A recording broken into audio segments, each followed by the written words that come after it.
Bonjour, donc dans cette vidéo, nous allons voir les checkbox. Nous utilisons donc une case à cocher lorsqu'il n'y a que deux choix ou états. Par exemple, parfois lorsque nous achetons quelque chose en ligne, on nous demande si nous aimerions également nous abonner à une newsletter. Nous pouvons nous abonner en cochant une case. Si nous ne voulons pas nous abonner, nous laissons la case décochée. Ajoutons donc une case à cocher à notre grille-pain pour voir cela en action. Donc, on descend après le bouton radio et je vais faire un checkbox. Le texte est égal à s'abonner à notre newsletter.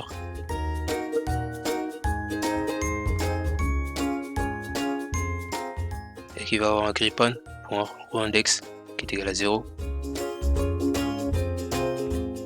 Et un grille-pain pour un column index qui est égal à 5.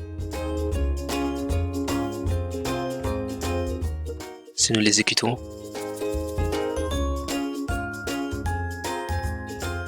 lorsque nous cliquons dessus, nous pouvons les cocher ou les décocher. Maintenant, le contrôle JavaFX permet 3 états, mais vous devez activer le troisième état car il est désactivé par défaut. Ce troisième état est connu sous le nom d'état indéterminé. Lorsque l'état indéterminé est activé, la case à cocher contiendra initialement un tiré. Une fois que l'utilisateur a cliqué sur les cases à cocher, il n'y a aucun moyen de récupérer les tirés en cliquant sur les contrôles. Ajoutons donc l'état en ajoutant la propriété indéterminée à notre case à cocher et à la définition sur true. Si nous l'exécutons, vous pouvez voir que nous avons les petits tirés maintenant. En gros, une fois que vous avez cliqué dessus, il est activé ou désactivé. Je ne peux donc pas vraiment penser à une utilisation réelle et pratique pour cela. Et ce n'est vraiment pas ce que les utilisateurs attendent d'une case à cocher. Je vous suggérerais normalement de laisser cette option désactivée, mais je voulais juste vous montrer pour vous faire savoir qu'elle existe. Si pour une raison quelconque, vous pouvez penser à une raison de l'utiliser réellement.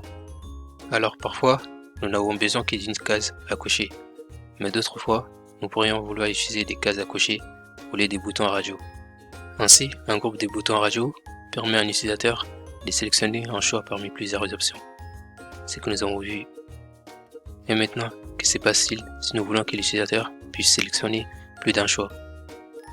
Il y a généralement plusieurs façons de le faire, mais une façon courante est d'utiliser des cases à cocher au lieu des boutons radio. Maintenant, nous ne pouvons pas regrouper les cases à cocher sous un toggle group, car la case à cocher ne descend pas de la classe des toggle group. Mais ce que nous pouvons faire, c'est regrouper visuellement les cases à cocher, tout comme nous l'avons fait avec les boutons radio. Plaçons donc notre case à cocher dans une case VBox et ajoutons-y deux autres cases à cocher. Je vais créer un VBox.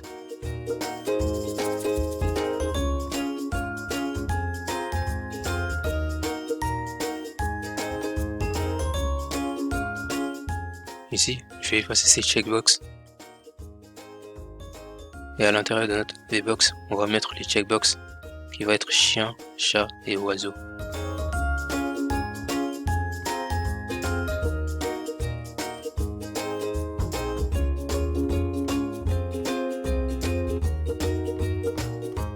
Si je relance le programme, nous avons nos 3 checkbox. C'est une verticale parce que c'est un VBox. Ça va de haut en bas. On peut évidemment sélectionner plus d'une option à la fois. J'ai donc mentionné que les boutons radio descendent de la classe ToggleButton. Ainsi, un ToggleButton est un contrôle JavaFX à part entière. Et un ToggleButton ressemble à un bouton normal, mais lorsque nous appuyons dessus, il reste enfoncé lorsque nous appuyons à nouveau dessus et il ressort. Alors ajoutons-en 3 rapidement à notre grille-pain pour voir comment cela fonctionne avant de terminer la vidéo. Je vais mettre un hbox ici. Il y aura un grille-pain row index et un grille-pain column index.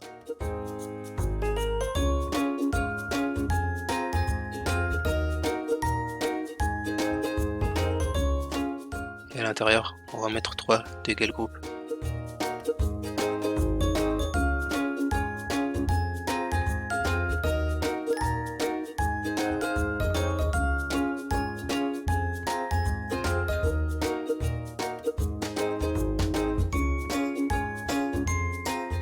Si nous exécutons le programme,